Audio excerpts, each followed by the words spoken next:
I really want to talk about left wing political psychosis, left wing politiopathy. I mean, we need to step back and think about all the things that the left has done in the past, I don't know, decade or so. Well, off the top of my head, there have been assassination attempts that they downplayed or encouraged or said, oh, shucks, I can't believe they missed. There have been two or three assassination attempts against Trump's life. And don't forget, there was a congressional baseball shooting. And that was just memory hold, where someone tried to assassinate the entire GP during a softball practice or baseball practice, whatever it was. They're psychotic in terms of spending. They've embraced something like MMT, which is economic suicide. They want to print tons and tons and tons of money, distribute it, and then if inflation gets too high, they're going to tax it out of the system. And as I've said before, if I put on my conspiracy theory hat, I would say the reason they want to hire 87,000 agents was to suck some of that money out of the system. If I take my conspiracy hat off, they're saying the IRS was understaffed, whatever. Just recently, we saw them in one of the most despicable political displays I've ever seen, not clap for a 13-year-old who had just beaten cancer. Absolutely repulsive. What's wrong with these people? Oh, they have political psychosis. That's right. They supported riots in 2020, and they promoted and championed a big lie. They talked about the big lie with the election being stolen on January 6th, fine, whatever. But they told a big lie too, and the big lie they told was that cops were out hunting, that was a word that was being used, unarmed black men. And it turns out 13 unarmed black men had been shot, and some of those weren't justified, but it wasn't like a nationwide problem. When they polled liberals, they thought 1,000 unarmed black men were being shot every year by the police. Some thought 10,000. I had an argument with someone about this many years ago, and they really thought 10,000 unarmed black men were being shot by the police. And then when I confronted them with look, it's 13, you know what their response was? The response was, well, they're lying. They're hiding all these dead bodies. And you can't trust any of the stats. So they still held to their belief after you pointed out the Washington Post, which is very liberal, keeps a database of all this, and there was 13. Remember that they wanted to make the Senate population based, like Congress. They said that wasn't fair. They wanted to add D.C. and Puerto Rico as states, so they'd have basically a permanent. They would have the House and they'd have the Senate permanently. They wanted to stack the court. They wanted to add more Supreme Court justices. They wanted to get rid of the Electoral College. They said it wasn't fair, we won the popular vote. They have no idea why the Electoral College exists. They wanted to get rid of it. They wanted to refound the country in 1619. They wanted to get rid of the filibuster. They wanted to make people race conscious again, like America's progress came from. Really, especially the white majority, getting rid of race consciousness in white people, where white people started to view themselves as individuals and other people as individuals since the 1960s onward. This was a major advance. They started to bring back race consciousness and promote it. Of course, only some people could be race conscious. If white people were race conscious, that was white supremacy. But naturally, if they kept demonizing white people, you see the rise of the far-right ethno-nationalists. They demonize the country, they demonize white skin. So obviously, you're going to have movements that represent the opposite of that popping up. They also engaged in new forms of segregation. They made black only spaces for yoga and kick people out. And you see it happening now in regards to Israel and Palestine, where they don't want Israelis. They won't use Israeli businesses.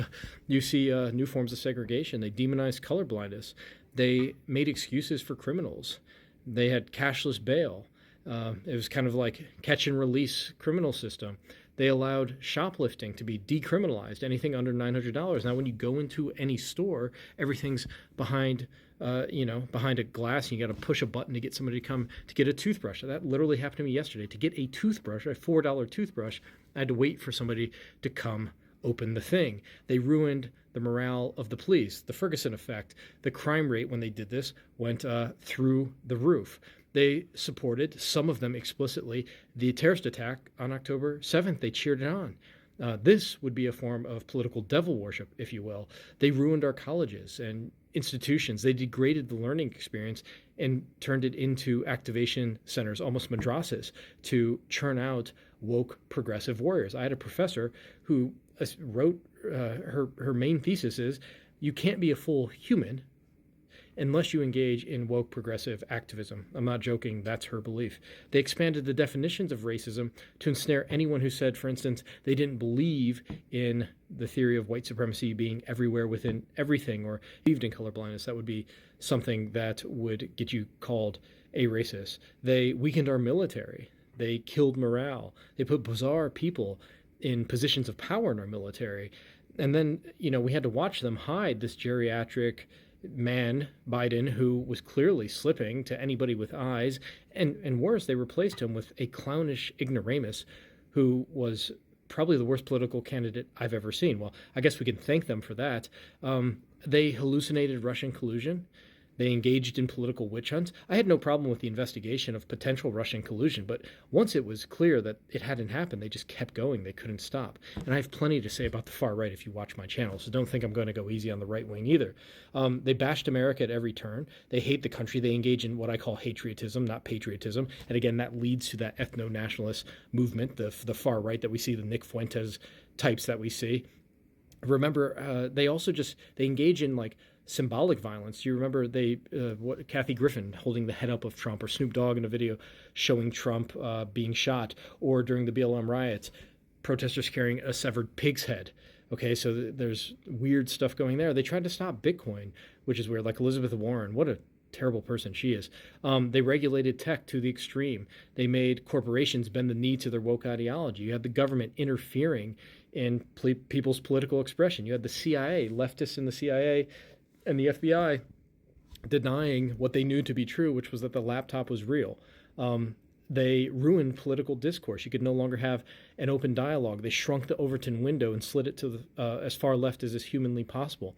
They set up kangaroo courts on campuses for alleged sex crimes. They promoted endless hoaxes. They were duped by them because they just wanted to believe them. Jussie Smollett is a good example of that. Journalists stopped doing journalism. Instead, just started essentially journaling. When you journal, you express your feelings, your own opinions, right? And you didn't report objective facts. The media bias is probably one of the things that has broken a lot of people on the right and turned them into conspiracy theorists, quite frankly. They destroyed the concept of merit. They engaged in racist admissions practices on college campuses. They've ruined Canada and Europe and America with insane, psychotic immigration policies. They open borders supposedly in the name of compassion, and probably also to get future votes, which is despicable. They have been against free speech. In Germany, they're arresting people for calling politicians, pardon my language, DICKS, Pimmels. They've demonized masculinity so much that they can't find any men on the left. It's hard. They have no idea what a real man is. They've created a reaction formation on the right where you get the Andrew Tate types. You get actual toxic masculinity. They've abused science. They've called things like math and physics racist. They've buried results they don't like. They've demonized IQ studies. They've bashed great works of genius, great literature. They've put trigger warnings in movies. They've ruined great IPs with woke nonsense like Star Wars. They placed propaganda over good dialogues, so the conversation is wooden, and it's everything in the scripts insinuate that you're a bad person. What else? They're promoting this idea of degrowth, which is something I hear around campus all the time, which is economic suicide. They've become a little bit pagan in their earth worship, sort of weird. They've become extreme on abortion. They're not the Dems from the 90s, safe, legal, and rare. They're celebrating it, which is bizarre. They've even demonized hard work. And quite frankly, they hate people who have success. And I think they hate what works. Anything that's good, that works, that is beautiful, they despise. They feel like it oppresses them. So just think about the political psychoticism, the politiopathy of the left, and how far they've spread into every area, every nook and cranny of our life.